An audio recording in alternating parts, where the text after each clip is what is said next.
one of the tragedies here, and this Luigi guy, obviously a sick puppy, a kid who's made some really, really bad choices.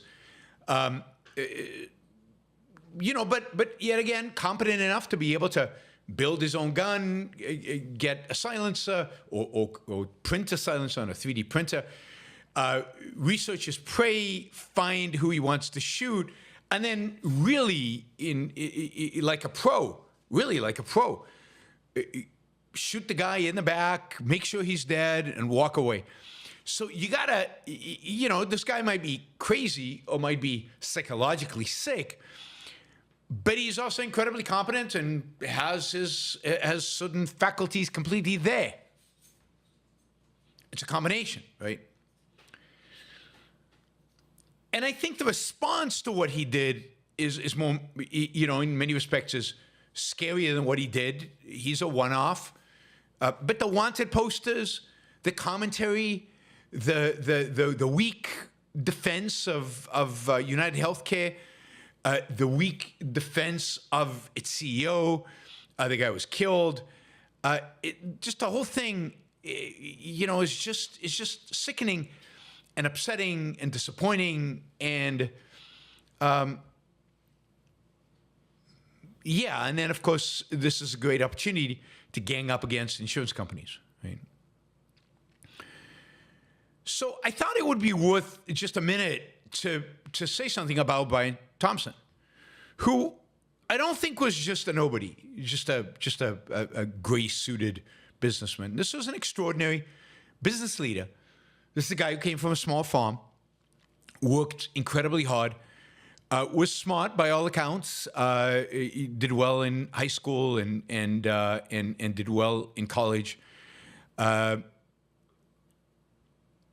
rose up through United Healthcare, a pretty competitive company, a very large company, and by all accounts was a good guy. Was the kind of manager that inspired the people under him, a kind of manager who really led the company and well. This is given the regulatory environment in which insurance companies have to function, this guy did a great job. And by all accounts was really, really good at what he did. And we're talking about a massive company, right? He's described a perfectionist and somebody who really took United Healthcare, the part of the United Healthcare, the insurance business of United Healthcare, to the next level. Now, there are a lot of complaints about United Healthcare, but most of it is the same mud-rocking business always suffers from. Very few claims are denied by United Healthcare. And the few claims that are denied are usually not denied for healthcare or medical reasons. That is, they're not overturning some serious recommendation of a doctor. He was very. He claimed to be very customer centric, very focused on the customer. Very, was trying to elevate the image of United Healthcare and do a better job vis-a-vis their interaction with the customer. By all accounts, a good guy.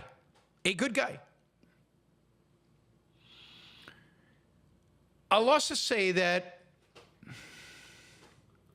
this is a company, just to remind you, that covers 50 million people. 50 million people. So this is the biggest insurer in the country. They're going to get a lot of flack. And one of the things that Thompson realized in the months before he died, was that insurance was, and his company in particular, were viewed very negatively in the public and was starting to take steps to try to address that. It's a real problem. It's a real difficult problem.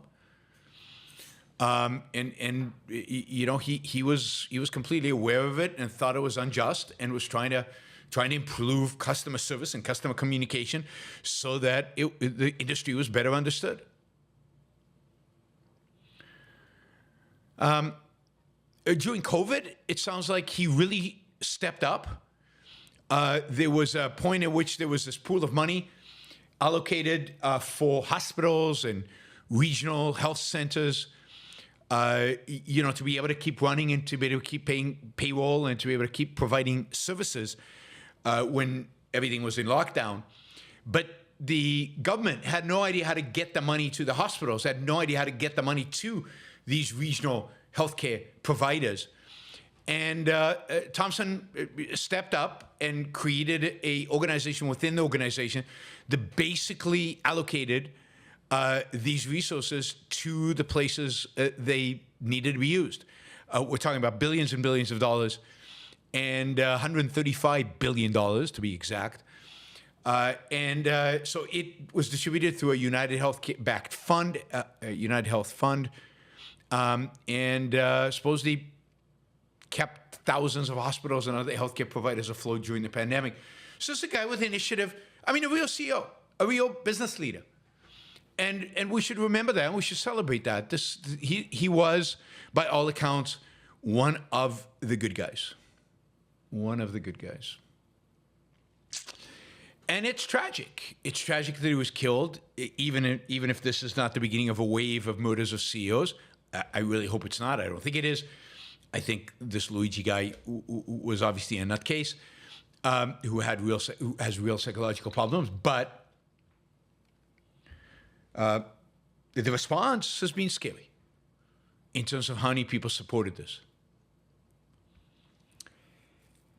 Now, in that context, I want to play you a clip. It's a minute 26 of Peter Thiel being asked by Piers Morgan about what he would say to people who celebrated Luigi Mangione, the murderer.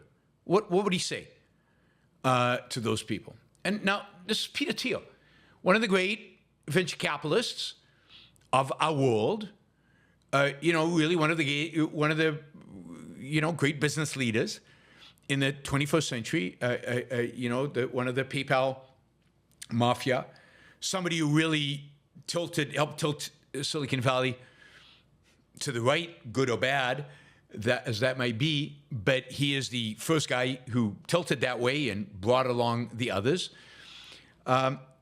This is a guy who has an appreciation for businesses, run businesses, obviously invested in many businesses. Can he defend? Can he speak out against the murderer of an American businessman? So let's watch what he has to say. And to those who think this shooter is a hero because he did it because he said this healthcare executive was presiding over a healthcare system which kills thousands of Americans by denying them cover, what would you say to them? I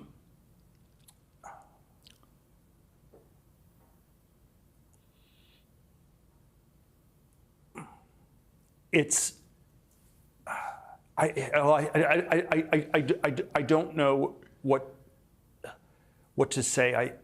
I still think you should try to make an argument, and I think this is there may be things wrong with our healthcare system, but you have to make an argument, and you have to try to find a way to convince people, and change it by that. And this is not going to work. Peter, I don't know. Yeah. I mean, there are all sorts of things one could say about it, but I don't think, and I think the motives feel. I don't want to go into all the particulars here, but I don't think there's anything heroic about him. All right, so that's the best Peter Thiel can come up with, is I don't think there's anything heroic about them. And he's saying, look, the problems in the healthcare system, he doesn't actually say this, but murder's not the way to solve them. We should be talking about it. No moral condemnation, no horror at the fact, no horror at the fact that, Piers Morgan explicitly asks him about the people who think that Luigi is a hero. No judgment. This is an incredibly articulate guy. Now, he almost always thinks before he speaks. I'll give him credit for that. And you saw probably, 30 seconds of the minute 26 is him thinking. But where's the moral defense of business? Where's the idea that businessmen should just not be shot? Kind of non-committal, wishy-washy. A lot can be said about this. He's not a hero. Unbelievably evasive.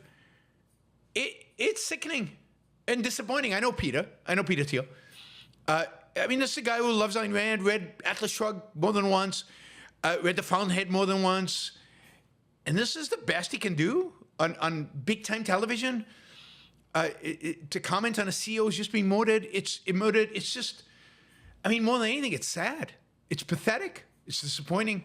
It's, come on. Energy, some passion, some moral outrage. Judgment.